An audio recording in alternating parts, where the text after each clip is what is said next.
Всем добрый вечер. Сегодня у нас очень интересная тема дискуссии. Я очень рада, что все приняли мое предложение сделать все-таки этот вечер сугубо мусульманским, да, поэтому мы прикрыли голову. Вот у меня сегодня новая модель. Я приветствую вас на вечере на тему многоженства. Что говорит ислам? Что говорит Коран на тему многоженства? Тема острая, тема животрепещущая. С одной стороны, казалось бы, это не имеет никакого отношения к нашему современному миру. У нас есть законы государственные, где невозможно официально оформить брак с более чем одной женщиной, но тем не менее есть наша святая книга, Писание, и по правилам ислама многоженство возможно, оно не запрещено, оно разрешено. Вы все знаете, что можно иметь до 4 жен каждому мусульманину, если он может соблюсти те правила, которые продиктованы Кораном. Конечно, вопрос очень, как сказала Лили, очень острый. Но я начинаю с того, чтобы сказать сначала, что кто это приказал, и кто это разрешил, кто это рекомендовал. Это Аллах Субхану Тааля, который нас создал. Аллах Аль-Алим, Аллах Аль-Хаким, Аллах Аль-Хабир. Аллах все знающий, Алим, все знающий, у него опыт, знает все, что. Хаким, у него мудрость. Аллах Аль-Алим, Аль-Хаким, Аль-Латиф, Аль-Хабир. И Хабир это знает. Очень важно у нас аят в Коране, который называется «Аля я'лам ман халака, ва хуа ал-латиф аль-хабир». Разве не знает, что он создал, и что разрешает, кто создал? И он сам создал их, и он аль-алим, все знающий, аль-хабир, все обнимающий всех. Хабир это как специалист, мы говорим, хабир в области, хабир, эксперт. Поэтому Аллах Субхану Тааля, между прочим, ислам не первая религия, которая она, например, разрешила или рекомендовала, или возможности. Все религии до ислама, у них было неограниченное количество жен. Вазген, добрый вечер. Добрый вечер. Вопрос сегодня такой у нас щекотливый. Ты православный, да? Христиан православный, да. Скажи, пожалуйста, вот в православии нет такого узаконенного Святым Писанием многоженства, а в Коране это прописано как разрешенный ритуал, как возможность иметь до 4 жен. Как ты относишься к многоженству и считаешь ли ты этот аспект Корана применимым сейчас в современном мире? Ну, насколько мне известно, я интересовался этим вопросом, что пророк Мухаммед разрешил многоженство, скажем так, с вынужденностью, потому что в то время было очень много войн, мужчин было мало, и если бы один женился на одной, то это бы привело к вымиранию. И, как мне кажется, я могу ошибаться, я говорю свое мнение, это вынужденная мера. Но если бы, наверное, было бы всех поровну, возможно, пророк бы и поступил по-другому. Лично мое отношение к этому, я вам так скажу, все-таки, как мне кажется, каждый человек, и мужчина, и женщина, мечтает о такой любви, которая настолько озаряет душу человека, да, что мужчина и женщина становятся единой плотью. И все-таки, как мне кажется, на самом деле, это редко бывает, это все мы к этому стремимся, но недостаточно одной человеческой жизни, чтобы глобально полюбить и познать всю красоту любви к одной женщине. Потому что я глубоко убежден, что каждая женщина – это целая вселенная, и одной жизни мало, чтобы полюбить всю эту вселенную. И могу констатировать факт, что даже среди христиан есть, они не женятся одновременно на 4, но если брать в течение жизни, да, то 3 раза, да, бывают замужем там, или женятся, да. По сути, тоже в какой-то мере это многоженство, но все-таки, как я это ощущаю, понимаете, когда вот любите по-настоящему человека одного, вы даже не можете думать о других, потому что настолько вовлечен дух твой, ум твой, ты даже когда не видишь этого возлюбленную свою, да, она как будто бы с тобой присутствует, она окутывает тебя вот даже в невидимом поле, как бы в этой ауре. И как мне кажется, что в истинности своей и в глубине нужно стремиться к этому. Но для этого, чтобы так полюбить, чтобы Бог дал тебе эту благодать так любить одного человека, нужно очень много работать над своим сердцем, душой и умом. Потому что любовь это тоже великий труд, может быть самый большой труд.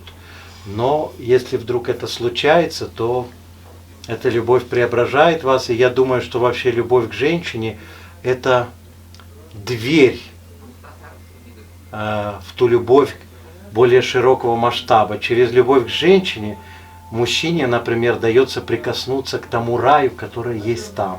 Это как бы вот предвестник того рая. И вообще через любовь к женщине ведь мужчина становится творцом. Ведь богоподобными мы становимся только через единение с женщиной и можем творить себе подобному. А мы становимся подобными Богу, только создавая себе подобную.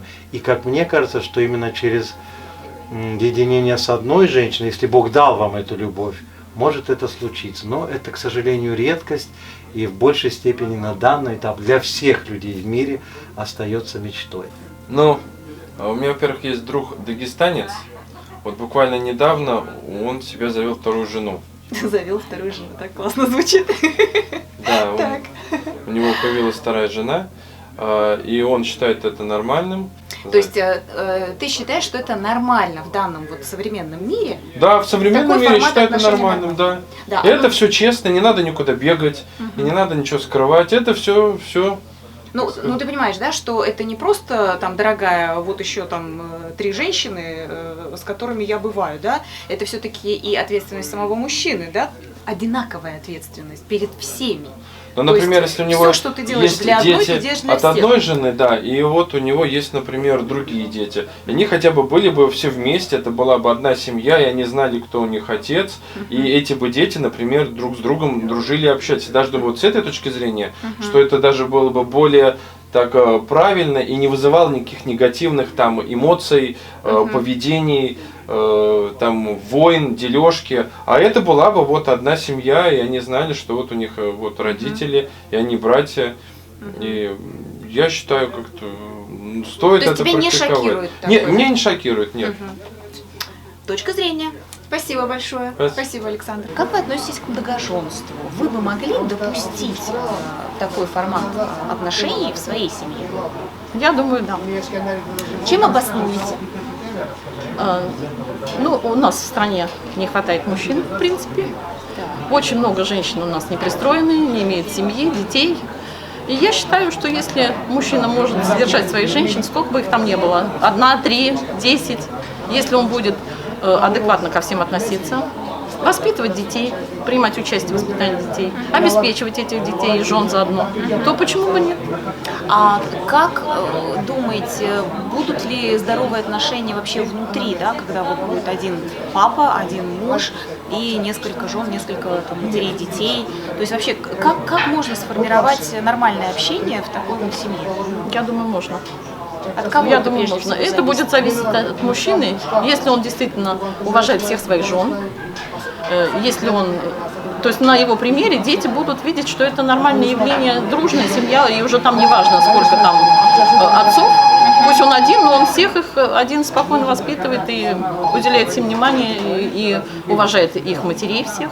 Я думаю, нормально. А вот как вы думаете, для женщины чисто психологически, как вообще смириться с тем, что свое внимание, мужское внимание, муж будет делить, допустим, не только с ней, а с кем-то еще, то есть еще 2-3 жены?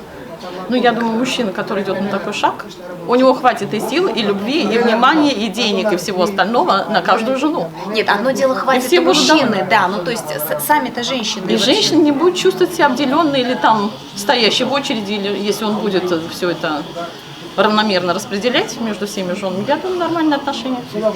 У пророки, вы знаете, что в основном пророки были либо пророки Бани Исраиль, которые посланы Бани Исраиль, либо пророки, которые посланы арабам. Из всех пророков из всех пророков. Отличается от после Адама, от Ной.